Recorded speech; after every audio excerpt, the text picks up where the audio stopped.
Hello, I'm Jeff Wayner, Superintendent of the Field Operations Division for the City of Titusville's Water Resources Department. With me today I have our foreman, Mr. Mike Artelli, and we're going to talk today about the three types of meters that we use in the City of Titusville. The first type of meter we use is our direct read meter. For years, this was the only type of meter that all water utilities would use. It's a direct read meter. It's basically a mechanical device. Water goes through the meter and it registers use. There's three components on the direct read meter. Three main components are the red sweep hand, the built-in red triangle, which is the leak indicator, and the odometer, which totalizes the gallons of water that go through the meter. Any amount of flow, whether it be a running toilet, a leak in the service line, any type of flow that goes through the meter, the red triangle will spin from a drip to a steady flow. The direct read meters are read manually. The way we do that, our meter readers have a handheld device, which is pretty much a tablet, if you will. They read the reading. What they'll do is they'll go up to the meter itself.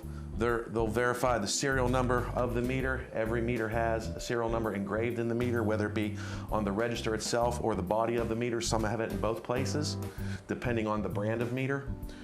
They'll verify that serial number and they'll enter the reading. They do not have the previous month's reads in their handheld devices.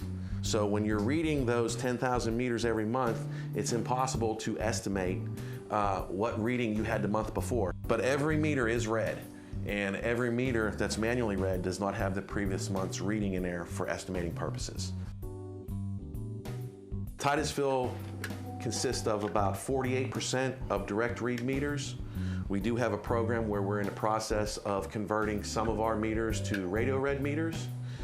That process started back in 2004, and basically you still have the meter itself, but our first radio read meter that came out that we started using in 2004 is still the mechanical device. The meter itself, which still has the red sweep hand, the red built-in triangle for the leak detector, and the odometer, which is the total gallons of water that registered use through the meter. The difference of, instead of manually reading the meter, it has a transmitter where the reading will go into the transmitter box, and it transmits the reading through the antenna of the lid to a drive-by unit that we use, or when we're walking the routes through the meter reader's handhelds, we'll pick it up. In 2008, the manufacturer upgraded their radio read meters from a wired unit to a wireless unit, and some things did change. The first thing that you'll notice was we went from the old style, as we like to refer to the odometer in a vehicle, to a digital readout. It still does the total usage that registers through the meter, except for now the display is electronic digital versus the odometer wheels that would spin.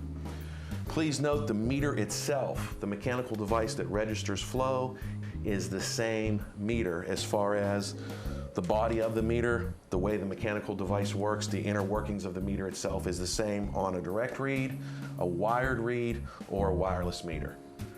The built-in leak detector is no longer a red triangle.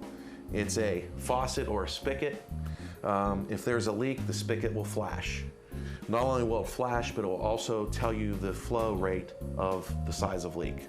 So if you have a drip in a faucet, a running toilet, a steady leak under the slab, on your service line, a shower that just won't stop running, whatever, the rate of flow will tell you the rate of flow, and you'll have the leaking faucet. And that's pretty much what we have in Titusville for the 3 meters. One other note, we're approximately 52% of our system is radio read meters, whether that be the wired system that was originally put in or the wireless. The difference between a direct read meter or either the wired or the wireless is these meters are 100% accurate all the time, every time. Basically, what's happening is the signal on the meter, there's a battery, the battery transmits the signal, whether it be through the gray box and the antenna or the wireless antenna that's built in. It sends out the reading every 15 minutes. It's 100%. It does, if the reading is 101, it sends out 101. If the reading is 1,200, it sends out 1,200. It does not send out 2,100. It's impossible. It reads exactly what's on the meter and sends out a true and accurate reading every time. Unfortunately, there are instances that happen with the direct read meter. Human beings are reading the meters. Every once in a while, it is possible to get a misread. The city has processes in place that if there is a misread, there's built-in parameters into the system that show that a reading was too high or too low. Our customer service department will generate a work order for us to go out and check that reading to verify if we made a mistake. It is possible, again, if it's 1,200, a meter reader going out, reading the meters they're reading every day, 350 meters a day, sometimes your eyes play tricks on you and you may write down 7,200. It happens. Not all the time, but it does. The good thing is there's parameters built into the systems, as I said, that will get us to go back out and check that reading prior to getting a bill.